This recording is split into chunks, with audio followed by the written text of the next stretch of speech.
students. So in the last video, we discussed about the RISC architecture, that is reduced instruction set of computer architecture. Again, architecture आपका जो है, the way of processing, the way the processor works, आपका memory किस तरह वो utilise कर रहा है, आपके इंस्ट्रक्शन सेट को किस तरह इवेलुएट कर रहा है, किस तरह के एग्जीक्यूशन प्रोसेस को वहां पर देखा जा रहा है. बेस्ड ऑन दैट हमारा आर्किटेक्चर ये डिवाइडेड है बिटवीन रिस्क एंड सिस्क, जिसके बारे में हम आज डिस्कस करेंगे in this video, that is complex instruction set computer. Remember this, risk का वीडियो अगर आपने नहीं भी देखा है तो नेक्स्ट वीडियो मेरा रिस्क वर्सेस के बेसिस पे होगा, यानी कि हम दोनों आर्किटेक्चर को कंपेयर करेंगे क्लोजली कि दोनों में से बेटर कौन है, या दोनों में से किस सिचुएशन में कौन सा आर्किटेक्चर आपके लिए बेटर रहेगा. Here, so let's start with today's video, and we'll be discussing about the introduction of complex instruction set computer, the characteristics and advantage and disadvantage. तो पहले जान लेते हैं CISC है क्या, या आपका जो so first what is CISC, that is complex instruction set. जो है वो होता क्या है, क्या इसमें बेसिस है, किस चीज पे वर्क करता है, ये हम समझ लें. तो सबसे पहले इस आर्किटेक्चर में हमारे पास जो इंस्ट्रक्शन सेट होता है उसको हम डिवाइड नहीं करते. रिस्क में हमने क्या किया था कि रिस्क में हम एक प्रोग्राम लिख रहे थे या एक इंस्ट्रक्शन सेट हमारे पास, जिसको हम अलग अलग सेगमेंट्स में तोड़ दे रहे थे और उन सेगमेंट्स को फिर हम इवेलुएट कर रहे थे या उन सेगमेंट को फिर एग्जीक्यूट किया जा रहा था. सिस्क में हमारे पास ये इशू नहीं है. सिस्क में हम पूरे के पूरे प्रोग्राम को एक साथ लिखते हैं, जहां पर एक पूरा आउटपुट निकालने का जो पूरा प्रोसेस है वो पूरा प्रोसेस एक ही फंक्शन में या एक ही इंस्ट्रक्शन सेट में किया जा रहा है. यहाँ पर आपको मल्टी स्टेप ऑपरेशन एक सिंगल इंस्ट्रक्शन सेट में रहता है. मल्टी स्टेप ऑपरेशन कहने का मतलब ये है कि अगर मुझे एक इंटीजर डिक्लेयर करना है, उस इंटीजर का वैल्यू इनपुट करना है, उस इंटीजर के साथ एडिशन करना है, ये सारी चीजें मैं किसी एक प्रोग्राम में या एक इंस्ट्रक्शन सेट में डाल सकती हूँ और इसको एक साथ इवैल्यूएट किया जाएगा. इसको अलग अलग ब्रेक नहीं किया जाएगा. क्लियर? तो सिस्क में आपके पास क्या है, अगर हम एक नॉर्मल एग्जांपल के तौर पे समझना चाहें तो when you want to understand something, again मैं सेम एग्जांपल लूंगी जो मैंने रिस्क में लिया था. अगर आप एक बुक पढ़ रहे हैं और अगर पूरा एक पैराग्राफ या एक पेज बिना रुके आप पढ़ पा रहे हैं और उसको इवैल्यूएट कर पा रहे हैं, यानी कि आपको बार बार लाइन बाय लाइन फ्रेगमेंटेशन करने की जरूरत नहीं पड़ रही है, उस स्टेटमेंट को या उस वर्ड को समझने की जरूरत नहीं पड़ रही है इन डेप्थ कि ये वर्ड क्या लिखा है, ये स्टेटमेंट क्या लिखा है. आप एक बार उसे रीड कर रहे हैं और आपको समझ में आ रहा है कि इस पूरे पैराग्राफ का मीनिंग क्या है. That is how the six computer architecture works. वो एक साथ पूरे के पूरे इंस्ट्रक्शन सेट को पढ़ता है, समझता है और प्रोसेस करता है. उसे बार बार रिपीट पर लगाने की या उसे सेगमेंटेशन करने की जरूरत नहीं होती है. उसे लाइन को तोड़ने की जरूरत नहीं है. वो लाइन एक साथ पढ़ेगा, वो लाइन एक साथ इवैल्यूएट करेगा. क्लियर? यहाँ पर हमारे पास जो है बहुत सारे जो छोटे छोटे सेगमेंटेशन हमने रिस्क में किए थे वो हम नहीं कर रहे हैं, जिसकी वजह से हमारे पास कुछ बेनिफिट्स हैं और कुछ डिसएडवांटेज. तो पहले हम जरा इसके कैरेक्टरिस्टिक देख लेते हैं कि what are the characteristic of complex instruction set. तो क्योंकि यहाँ कॉम्प्लेक्स इंस्ट्रक्शंस लिखे जा रहे हैं तो इनकी डिकोडिंग करनी भी हमारे लिए थोड़ा सा कॉम्प्लेक्स होता है. हमारे लिए क्या, कंप्यूटर के लिए भी कॉम्प्लेक्स होता है. ठीक है, दैट्स व्हाई हम इसमें जो है कुछ प्रोसेसिंग का हेल्प लेते हैं जो कि हमारे हार्डवेयर होते हैं. Six is basically hardware specified और हार्डवेयर फोकस्ड आर्किटेक्चर. आपका जो कॉम्प्लेक्स इंस्ट्रक्शन सेट आर्किटेक्चर है ये आपका हार्डवेयर बेस्ड है, यानी कि आपको बहुत सारे हार्डवेयर के साथ यहाँ वर्क करना होता है, जिसकी वजह से डिकोडिंग इसका थोड़ा सा कॉम्प्लेक्स हो जाता है, सिस्टम डिजाइन कॉम्प्लेक्स हो जाता है. इंस्ट्रक्शन आपके लार्ज रहेंगे ऑब्वियसली, क्योंकि हम सेगमेंटेशन नहीं कर रहे हैं. यहाँ पर हम एक ही पूरे इंस्ट्रक्शन सेट में एक पूरा का पूरा वर्क निकाल रहे हैं, तो बिकॉज ऑफ दैट हमारा इंस्ट्रक्शन लार्ज हो जाएगा.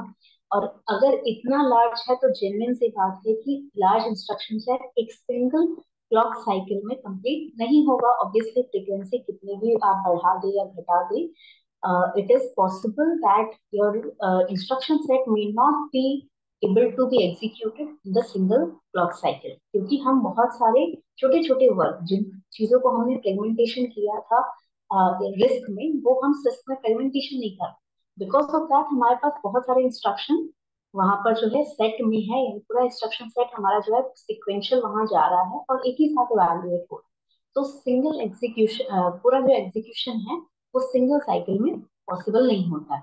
मल्टीपल साइकिल्स हमें लगते हैं एग्जीक्यूट करने में for the CISC architecture. General purpose जो रजिस्टर्स हैं उनको हम कम यूज करते हैं। ऑब्वियसली जैसा मैंने आपको पिछली बार बताया था, रिस्क में हम क्या कर रहे हैं, बहुत सारे टर्म्स को सेगमेंटेशन हमने किया, तो बहुत सारे इंस्ट्रक्शंस को हम इवेलुएट कर रहे हैं और जितना रिजल्ट आते जा रहे हैं, क्योंकि आउटपुट तो एक ही डिस्प्ले करना है ना हमें यूजर को, आउटपुट तो हम सारे नहीं दिखा सकते हैं। तो जो इंटरमीडिएट रिजल्ट हैं मेरे, या जो आपका प्रोसेस हो रहा है, जो आपका इवेल्युएशन हुआ, या जो भी आपका वेरिएबल के साथ आप फंक्शन आप होल्ड कर रहे हैं, whatever you are doing, उन सभी चीजों को हम ऑब्वियसली रजिस्टर्स में स्टोर करके रखते हैं। बट यहाँ पर क्या है, बहुत सारे फंक्शन आपका मेमोरी में ही हो जाता है, बहुत सारे इंस्ट्रक्शंस आपके इवेलुएट हो जाते हैं मेमोरी में ही। तो जनरल पर्पस रजिस्टर को हम बहुत कम यूज करते हैं, ठीक है, unless and until there is a special function or special specific segment in your instruction set which has been mentioned or which has to be evaluated using the general purpose register, उसको बहुत ज्यादा use नहीं किया जाता है। अगर कुछ ऐसा है स्पेसिफिकली जिसके लिए जनरल पर्पस रजिस्टर ही लगेगा तभी वो यूज होगा, अदरवाइज आपका मेमोरी में ही बहुत सारे ऑपरेशंस को परफॉर्म करवा दिया जाए। एड्रेस मोड कॉम्प्लेक्स है, ऑब्वियसली इंस्ट्रक्शन सेट कॉम्प्लेक्स है, तो आपका एड्रेसिंग मोड भी यहाँ पर कॉम्प्लेक्स लगेगा, आप उसको सिंपलर मोड में नहीं एड्रेस कर सकते हो। डेटा टाइप्स बहुत सारे यूज होते हैं यहाँ पर, क्योंकि हम कॉम्प्लेक्स इंस्ट्रक्शन सेट लिख रहे हैं, तो हमें बहुत सारे वेरिएबल्स की जरूरत पड़ती है, कई बार मल्टीपल वेरिएबल सिंगल प्रोग्राम में यूज कर रहे हैं, तो डेटा टाइप हम अलग अलग तरह के डिफाइन कर देते हैं, जिसकी मदद से हम उसको यूटिलाइज कर सकते हैं। क्लियर?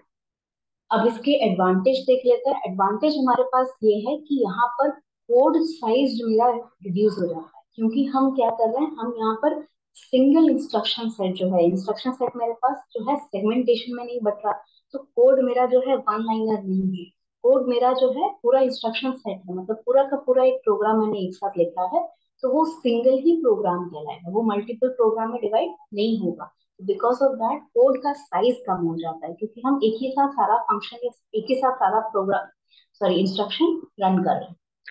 मेमोरी एफिशिएंटली हम यूज कर पाते हैं, क्योंकि मेमोरी में क्या है, हमारे पास बहुत सारी चीजें मेमोरी में ही हो रही है, बट जैसा कि हमने करेक्टरिस्टिक में देखा कि आपका जो जितना ऑपरेशन है वो परफॉर्म हो जाता है मेमोरी में ही, बट वो मेमोरी बहुत ज्यादा टेकअप नहीं कर रहा है, वो उसी मेमोरी में, जिस मेमोरी में उसको स्टोर किया गया है, उसी मेमोरी में वो ऑपरेशन को परफॉर्म करवा रहा है, या उसके लिए जितनी मेमोरी अलॉट की गई है पहले से, उस उसी मेमोरी यूनिट्स में या उसी मेमोरी बिट्स में वो यूटिलाइजेशन कर रहा है। उसके लिए ऐसा नहीं है कि आप जो है जैसे जैसे प्रोग्राम रन करते रहेगा या जैसे जैसे प्रोग्राम एग्जीक्यूट हो रहा है वैसे वैसे मेमोरी ज्यादा यूज हो रही है या एक्सेसिव यूज हो रहा है, वो यहाँ पर नहीं हो रहा है, क्योंकि सेट ऑफ इंस्ट्रक्शन मेरे लिमिटेड है, तो number of memory units that we are using वो भी लिमिटेड है, तो मेमोरी एफिशिएंटली हम यूज कर पाते हैं। ये बहुत ही मेजर एडवांटेजेस हैं कॉम्प्लेक्स इंस्ट्रक्शन सेट के, क्योंकि बहुत सारे कोड्स रन कर पाना, बहुत सारे नंबर ऑफ कोड्स अगर इंक्रीज होते हैं उसको रन कर पाना काफी प्रोसेसर्स के लिए टायरिंग हो जाता है, ठीक है, जैसे आप बहुत सारे काम करते हो तो आप थक जाते हो, सेम वे प्रोसेसर भी वेयर आउट हो जाता है अगर बहुत सारे कोड वो रन कर रहा है, तो कोड साइज अगर रिड्यूस रहेगा तो प्रोसेसर पे लोड कम पड़ेगा। सेम अगर मेरा मेमोरी एफिशिएंटली यूज हो रहा है, तो मेमोरी आपको इतना तो किसी भी स्टूडेंट को पता है जो पढ़ रहे हैं, जो basically because we are very familiar with the IT devices that we are using, हम मोबाइल यूज कर रहे हैं, हम लैपटॉप यूज कर रहे हैं, हमें इतना बेसिक नॉलेज तो है कि अगर मेरा मेमोरी एफिशिएंटली हम यूज कर रहे हैं तो प्रोसेसर अच्छा चलेगा, या जो मेरा डिवाइस है वो अच्छा वर्क करेगा। तो बिकॉज ऑफ दैट मेरा मेमोरी एफिशिएंट यूज होने की ही वजह से मेरा जो कंप्यूटर है या जो भी डिवाइस मैं यूज कर रही हूँ that is much more efficiently working. इसके डिसएडवांटेज भी देख लेते हैं। तो डिसएडवांटेज हमारे पास क्या है कि एग्जीक्यूशन थोड़ा स्लो हो जाता है। ऑब्वियसली बात है, जब वर्कलोड ज्यादा है तो एक बार में सारा काम हम कर रहे हैं तो धीरे धीरे ही होगा सारा काम। एक बार में सारा काम करने का मतलब कि उसमें जरूरी नहीं है कि हम सिर्फ और सिर्फ डेटा को लोड कर रहे हैं, सिर्फ डेटा को ऐड कर रहे हैं। हम बहुत सारे ऐसे फंक्शन एक साथ किए जा रहे हैं। बिकॉज ऑफ दैट प्रोसेसिंग थोड़ा सा स्लो हो जाता है, क्योंकि इन बिटवीन आपको पता नहीं चल रहा है कि क्या हो रहा है, क्योंकि हम सारे रिजल्ट तो नहीं देख रहे हैं, यूजर नहीं देख पा रहा है। तो जो भी प्रोसेस इन बिटवीन हो रहा है उसकी वजह से आपका जो एक्चुअल आउटपुट है वो थोड़ा स्लो हो जाता है।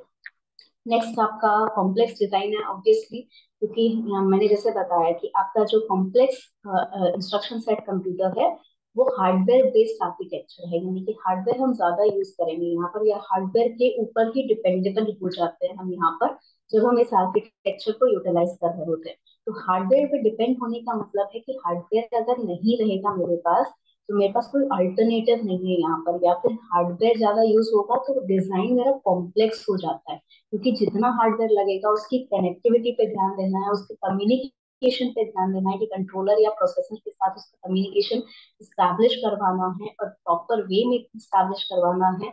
तो डिजाइन मेरा कॉम्प्लेक्स होगा ही होगा। एंड ऑब्वियसली जितने हार्डवेयर हैं वो सारे के सारे जो पावर कंज्यूम करेंगे वो प्रोसेसर के ही साथ कंज्यूम करेंगे। एंड हम यहाँ बेसिकली जो आर्किटेक्चर पढ़ रहे हैं वो आपका सारा पावर जो प्रोसेसर से जा रहा है या कंट्रोलर से जा रहा है, तो पावर कंज्यूमिंग तो ऑब्वियसली रहेगा, क्योंकि हर एक इंडिविजुअल डिवाइस को जो हार्डवेयर मैंने इंस्टॉल किया उस हर एक हार्डवेयर को स्विच ऑन रहने के लिए एक मिनिमम वोल्टेज चाहिए, वर्क करने के लिए अलग वोल्टेज चाहिए। तो जितना भी वो पावर कंज्यूम कर रहा है वो obviously compare to the RISC is much higher in the CISC architecture. Clear? ये आपका बेसिक सिस्क आर्किटेक्चर है जो अभी तक हमने पढ़ा। सिस्क जो है वो आपका जब माइक्रो कंट्रोलर और माइक्रो प्रोसेसर फर्स्टली मार्केट में आए थे उस समय सिस्क आपका बहुत ही यूटिलाइज किया, ज्यादा यूटिलाइजेशन हो रहा था उस समय, वो बहुत ही ज्यादा यूटिलाइजेशन मतलब हाईली वाइडली यूज्ड आप कह सकते हैं आर्किटेक्चर था। But right now in the market RISC is much more utilized. और इसका क्यों ऐसा होता है ये हम डिफरेंस नेक्स्ट वीडियो में देखेंगे। So kindly if you have any doubt let me know in the comment section. Otherwise, I hope I have cleared all the concepts in this video.